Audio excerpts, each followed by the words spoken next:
otra vez regresamos, la debilidad. Estas transmisiones sin censura, pues nacen en Chicago y pues le dicen Windy City, pero ese es un eufemismo para decir un frío gruesísimo. Todos sabemos que el norte de los Estados Unidos recibe el viento gélido del Polo Norte, no hay montañas suficientes en Canadá para detener ese gran frío, y entonces los inviernos son crudos. Cuando los árabes les cierran la llave a los europeos y a los mismos Estados Unidos, los pescan incluso en invierno para presionarlos. Y los que viven en países fríos, o hemos vivido en países fríos, sabemos que las casas, los edificios, las escuelas requieren calefacción. Más de 70 muertos de hipotermia en Texas en febrero de este año por falta de calefacción, por frío, porque los países del norte y los que están en el sur, ¿no? El sur que los que están cerca del Polo Sur, pues hace mucho frío y no se puede soportar, porque las temperaturas, si nos vamos a ciudades rusas, Siberia, puede alcanzar 70, 80 grados bajo cero, y si no 50. Bueno, aquí en México, en la Sierra de Durango, 30 grados bajo cero. Apoyando al movimiento magisterial, una vez viajando a Durango, iba a dar una conferencia a un lugar que se llama El Salto, era más o menos verano, fin de la primavera, y había nieve. Bueno, pues donde hace frío, pues requieren energía para la calefacción. Y hay zonas como Texas, el mismo norte de México, que además en invierno hace mucho frío y en verano hace mucho calor. Y entonces requieres energía eléctrica para enfriar, requieres ventiladores, requieres aire acondicionado, porque de otra manera no logras trabajar. Entonces, en ese sentido, las reservas estratégicas son clave. Luego, por otro lado, el petróleo es un recurso que muy pocos países tienen en el mundo. De más de 200 países, ya quedan nada más 28 más o menos países petroleros que pueden producir petróleo suficiente para cubrir sus necesidades. Les voy a compartir la lista de los 10 principales productores de petróleo en el mundo. Miren, aquí está. Estados Unidos produce, gracias al gas shale, aproximadamente 20 millones de barriles de petróleo al día. Después vienen los árabes, rusos, Canadá, China, Irak, Emiratos Árabes, Brasil, Irán y Kuwait, sobre 3 millones. Lo que producía México, todavía por ahí, poco antes de que llegara Vicente Fox, sobre 3 millones. Bueno, pero esto no nos dice mucho. No nos dice mucho si no revisamos y cuál es el consumo.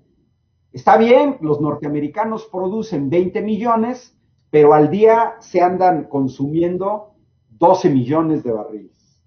Y China es productor de petróleo, miren, produce 5 millones, pero consume 10 millones. Entonces no cubre sus necesidades. Japón no produce petróleo, la India sí, pero la India produce menos de 3 millones y consume más de 3 millones. Y lo mismo pasa con Alemania y otros países. Sigue siendo más importante ver esto es estratégico. México tiene un producto que otros países no tienen. Y aunque lo tengan, no quiere decir que con eso cubro todas mis necesidades.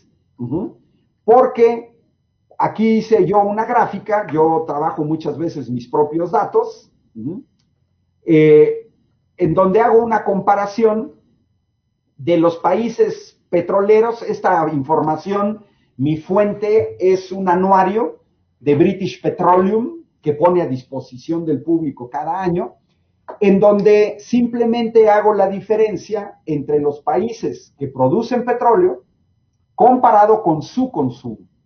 La gráfica es de 2017 y ya cambió gracias a la producción de gas shale de los Estados Unidos, ¿eh? Pero nos da una idea de lo que me refiero. No porque produzcas petróleo como China, India, Indonesia, el Reino Unido, Brasil, no por eso ya dices, ya cubrí mis necesidades, ¿no? Tenemos aquí a la izquierda de estos 28 principales países productores de petróleo, como aproximadamente 8, aunque sean productores, ya no cubren sus necesidades. Y entonces se convierten en importadores.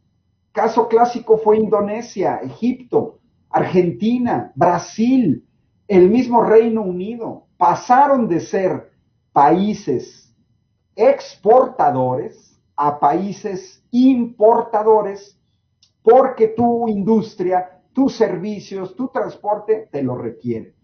Más estratégico todavía. ¿Por qué? Pues porque durante mucho tiempo Estados Unidos ha dependido del petróleo árabe.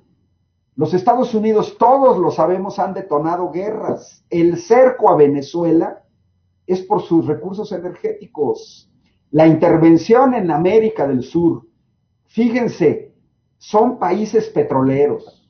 Brasil, Argentina, Ecuador, Bolivia, que aunque no es petrolero estrictamente, digamos, de los grandes, sí es productor de recursos energéticos y además tiene el litio, un nuevo recurso energético muy utilizado para fabricar baterías.